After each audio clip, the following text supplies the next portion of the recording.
kan dia bilang itu kan kita nyamperin itu mau intimidasi, kan? Bahkan sampai berani bohong bilang kita bawa surat pengancaman. Saya mau udah pasrah aja sama Allah, dari kemarin saya masih sibuk sholat beneran. Saya ketawa aja ngeliatnya, kok bohongnya tambah pinter gitu. Sekarang aku tanya ke Mas, tapi jawab yang jujur ya semuanya.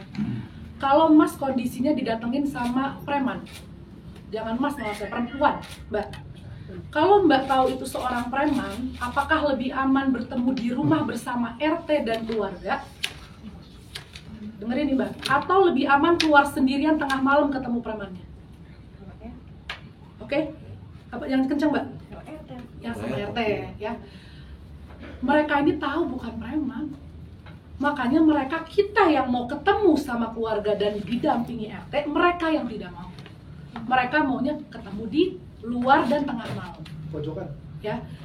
Kita datang, orang kita pakai baju lusuh dikatain gembel, dikatain preman. Orang kita bajunya bersih dikatain pria berbadan tegap, preman. Sekarang kalau kita ngejudge orang dari luar gimana ini Pak? Jadi sekarang semua saya mau lihat yang di sini wartawan yang badannya tegap itu preman. Ya. Sekarang kalau bicara itu kan harus dengan fakta. Jadi ini udah terlalu apa ya? Saya tuh benar-benar bingung sih kok ada orang bisa ngebohong dengan detail tanpa malu. Dan padahal kita punya bukti, kita datang assalamualaikum. Dan tahu nggak tujuan saya datang apa? Kalau saya orang yang nggak bertanggung jawab, saya nggak usah datang. Saya tahu saya udah gaji kok. Kenapa sih saya mesti datengin? Mas kerja sama saya udah gaji. Mas, saya belum digaji. Saya tahu saya udah gaji, kenapa saya mesti ngurusin Mas? Laporin aja. Enggak, saya nggak mau. Karena apa? Saya nggak mau percaya sama karyawan saya doang. Saya merasa saya sebagai pimpinan nggak bisa hanya ngedengerin dari Pak Daeng. Saya nggak bisa, saya harus konfirmasi. Benar Pak Daeng kayak gitu? Karena yang saya baca, chatnya udah dibayar. Kalau sampai kurang, kita mau minta maaf. Kita datang ke sana itu mau minta maaf dan mau bayar. Saya tidak mau ada hak orang di saya. Na'udzubillah. Amit-amit saya makan uang haram. Didatengin, kan minta uang. Didatengin bilangnya mau digebukin di Mama Prime. Padahal yang mau ngegebukin siapa Pak Ramzi? Chattingannya itu. Karena datang orang lusuh dihina. Orang datang bapak-bapak tua dibilangnya pria berbadan tegap. Didatengin pria berbadan tegap bilangnya preman. Berarti sekarang kita semua mendingan badannya kayak saya, gemuk aja jadi kata orang baik gitu. Apa gimana? Jadi tolong sedikit dibuka matanya. Saya juga dari kemarin tuh diem aja kok. Media udah, wah muka saya udah hinaan semua. Saya nggak mau komentar. Saya aja bilang ke suami, biarin aja. Orang kita tahu kita nggak salah, kenapa mesti ngomong? Betul. Tapi setelah melihat ada laporan polisi, bukan saya ya, bukan saya. Suami saya panggil Pak Ramzi. Betul. Bukan kita nggak urusin orang yang kita udah tahu bener. Karena percaya kan di beritanya tuh Tasya dilaporkan. Dan menyebut saya itu laporan media ada. Ditulis. Sekarang kan berita udah kesebar kan, saya dilaporkan. Mereka hanya ingin itu aja kok. Mereka hanya ingin ada berita melaporkan, ada tulisan saya dengan Polda Metro Jaya itu satu garis. Udah itu aja. Kalau orang tulis. Mau niat, tulis nama saya. Saya minta tulis nama saya di situ. Kalau memang merasa. Ini maksudnya ya, ini aku jatuhnya. Terlapor. Ya, ini namanya terlapor nih. Terlapor dalam lidik. Artinya apa? Nggak nyebut. Karena takut juga ada efek. Saya nggak merasa dia takut, saya nggak mau bilang orang takut atau bagaimana. Cuman kalau saya tahu mereka niatnya dari awal memang bukan minta gaji, itu saya sudah tahu. Kalau orang mau minta gaji, kantor saya bukan orang yang nilep duit haji kabur, bukan. Kalau saya nilep uang haji, jemaah hajinya datang ke kantornya udah tutup, bosnya lagi di Dubai, boleh, saya setuju itu. Harus media datangin. Saya rumahnya nggak pindah. Instagramnya follow-followan sama saya. HR-nya tidak ganti nomor. Di awal teriaknya framing gaji. Setelah ketahuan gajinya udah dikasih, kita mau kasih gaji bilangnya disamperin preman. Setelah sudah tidak bisa bilang secara preman, dibilang dikasih nasi basi. Saya keluar uang. Sekarang tanya dulu lagi. Di sini siapa yang alhamdulillah udah pernah umroh di sini? Alhamdulillah. Berarti mostly belum ya? Iya. Saya itu berangkatin 8 karyawan umroh dengan paket yang tidak saya bedakan dengan saya, paket 90 juta per person itu, belum sama Dubainya. Saya bukan orang yang biasa ngontenin karyawan, catet mas. Saya nyalahin nggak orang yang ngontenin karyawan? Enggak, orang masing-masing.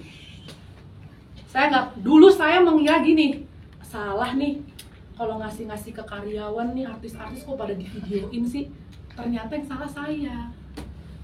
Jadinya kalau nggak di videoin kayak saya, bisa nggak difitnah sekarang nggak ngasih apa-apa? Banget. Kalau ada orang belum kenal, baru kerja 2 minggu, bapak udah kerja berapa tahun ya di perusahaannya? Dia kerja masuk 2 minggu, saya ajak umroh, saya tenteng ke Ka'bah nih, saya yang pegang begini. Nih, ada videonya saya yang tenteng. Saya yang pegang mereka, megang kainnya. Saya temenin tiap hari. Saya peluk-peluk semuanya. Di Dubai 2,5 bulan, nggak usah buktinya dari saya, nggak usah mas. Feed Instagramnya mereka sebelum kasus ini di-up, isinya semua jalan-jalan di Dubai dan makan mewah sama saya. Setelah ini di-up, hilang semua, dihapus sama mereka. Kalau manusia di Islam itu, ingatlah sedikit kebaikan orang. Kalau secara pepatah kasar, anjing aja dikasih air, nunggu depan rumah terus. Masa kita manusia nggak bisa berterima kasih? Saya nggak nyuruh dia up, kata Shi, Masya Allah, ngasih apa? Enggak, saya tidak pernah mau nyuruh karyawan saya kayak gitu. Cuman kalau sampai saya begitu pulang-pulang terima kasih nggak dibilangnya ngasih nasi basi sama makan mie doang, Allah yang maha tahu. Saya nggak perlu buktiin mas, mas cari sendiri Instagramnya dia. Waktu itu juga udah sempat viral kok, banyak yang ngupload kok, makan di CZN Burak. Dan kalau saya mau nanya lagi sama mas ya, tapi dijawab yang jujur. Mas jalan sama saya nih, saya pesan kambing guling 1 ekor. Dengerin nih mas, 1 ekor. Saya sama suami makan duluan, saya ambil seperempat lagi saya kasih anak saya. Masih ada setengah kambing guling yang utuh, saya kasih ke karyawan saya. Itu namanya makanan bekas. Oh enggak, menurut mereka tuh makanan bekas mas. Saya beli makaron ladure, 1 box itu 12. Mana karyawannya? Mana ada? Tuh karyawan yang ikut juga ke Dubai sebagai pemegang uang keuangan tim. Pernah saya kasih nasi makanan bekas? Pernah aku kasih nasi basi? Apakah setiap hari makan mie? Apakah mereka jalan ke sana lebih banyak jalan apa kerjanya? Jalan. Dan yang saya bawa itu 8. Alhamdulillah, yang masih kerja 6. 6 ini semua kerja yang sudah tahunan, bukan karyawan 2 mingguan yang ngomong sembarangan. Dan yang lucunya ada, kemarin di Instagram masih penuh nggak video makan-makan enak sama aku? Sekarang ada nggak?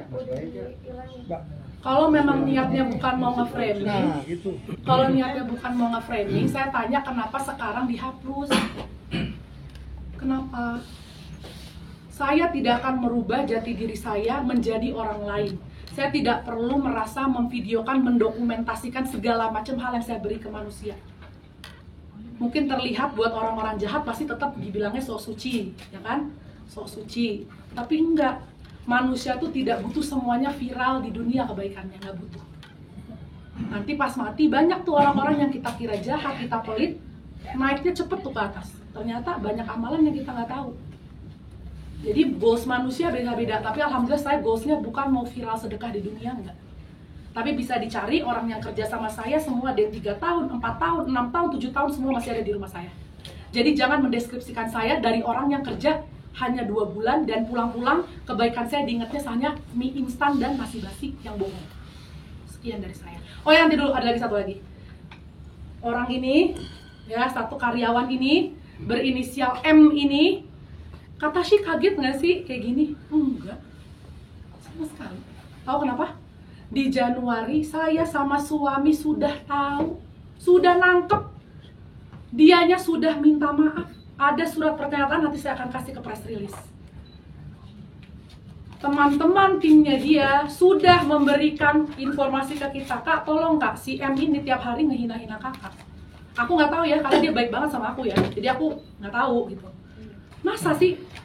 Ya ini buktinya Kak, dari ngatain segala macem, dari nyumpahin kecelakaan, ada semua. Dan ingat ya Mas, kalau keluar dari mulut saya, mulut suami saya sama mulut Pak Ramzi, kita nggak mungkin ngomong gak ada bukti. Catat. Tidak akan. Jadi si saudari M ini udah ketahuan, sudah kita nasihati, sudah minta maaf, kita mah udah. Dan nggak saya marahin. Nada, saksinya mana Nada? Aku apain dah?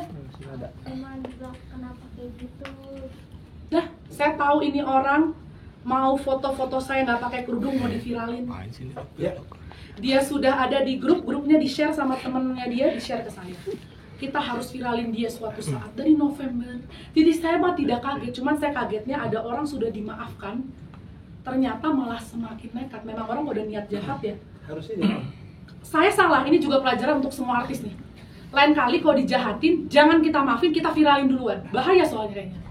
Kalau dimaafin malah dia lupa diri. Bikin fakta-faktanya lucu loh mas kalau diperhatiin. Ada video nih, bayangin video mas. Nih, air. Ini bukan iklan ya mas. Walaupun tidak nggak bisa emang. Mohon maaf. Iya. Ini ada air, ya. Videoin. Gila nih meja isinya kosong, kita dikasihnya air bekas. Dia makan enak-enak tuh di sana. Upload seluruh Indonesia tanpa nyari fakta. Gila, anjir jahat banget. Faktanya apa? Faktanya apa? Itu airnya aja bukan airnya dia mas. Kalau restoran mewah itu air putih dipajang. Memang dia tidak makan di situ. Tahu nggak dia duduk sama siapa? Anak saya aja duduk sebelah dia. Ada di video itu? Beli makannya di mana? Udah beli makan, kita udah beli ayam, dia apa nggak ada? Mau dimakan di apartemen. Sekarang gampang aja, saya mau bikin skema nih, ya kan? Bikin aja voice note. Saya mau kirim ke siapa? Bude-bude itu. Saya mau kirim ya nanti. Bude, mas namanya siapa mas? Tobin. Tobin. Bude, tadi ada wartawan namanya Tobin nyiram saya pakai air. Saya tinggal foto pakai air, betul? Kirim ke bude-bude itu. Izin? Percaya? Tergantung. Oh tunggu. Pinter nggak dia? Kalau dia pinter nggak percaya. Oh enggak, kan kita kan ngomong musli. Percaya? Percaya. Saya yakin mas, apalagi saya ngomong, saya mah insya Allah nggak pernah bohong. Percaya nggak? Semudah ini. Dari kemarin semua semudah itu. Jadi saya minta tolong. Dan gini, saya mau ngomong satu hal lagi, bukan ancaman ya ini. Tolong ini bukan ancaman, cuman ingat ya, saya udah bilang apa yang keluar dari mulut saya punya bukti. Stop. Stop fitnahnya, stop. Kita ini bukan nggak tahu kok di belakang akun gosip ini.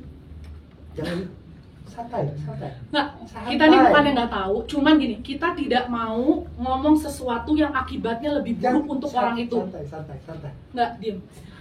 Nggak, beneran, saya ini ultimatum sih menurut saya, tapi gini, stop. Jangan. Kesuksesan itu tidak diraih dengan menjatuhkan orang lain. Setuju. TV yang satu tidak akan lebih maju dengan menghina acara TV yang lain. Dengan TV tersebut memberikan acara yang baik dan lebih bagus, dia akan disukai orang. Sebesar apapun usaha kita menjatuhkan manusia, kita ngumpet di dalam gua pun, rezeki kita tuh datang. Jadi hanya orang-orang yang gak percaya sama Tuhan, yang menggunakan cara untuk menjatuhkan orang, untuk kemenangan dirinya. Ada satu lagi juga pesan buat orang yang tidak merasa, jangan tersinggung. Ini buat semua orang. Jangan terlalu terlihat senang di atas penderitaan orang. Itu aja. Kalau nanti ditanya kita mesti kasih tahu, ya kalau memang udah harus ya kayak sekarang kan kita kasih tahu. Tapi saya nggak mau, karena kalau sampai saya kasih tahu, saya beberin semua di sini video chatnya. Waduh. Mas juga nggak siap nanti. Ntar abis nge-record pingsan semua di sini. Jangan ya. Udah, itu sekian dari saya. Semoga dimengerti. Minta maaf kalau ada salah-salah kata. Minta mohon doa. Semoga kuat. Semoga dibukakan semua sama Allah kebenaran. Tambah jelas. Nah, sekian, lanjut lagi. Ya.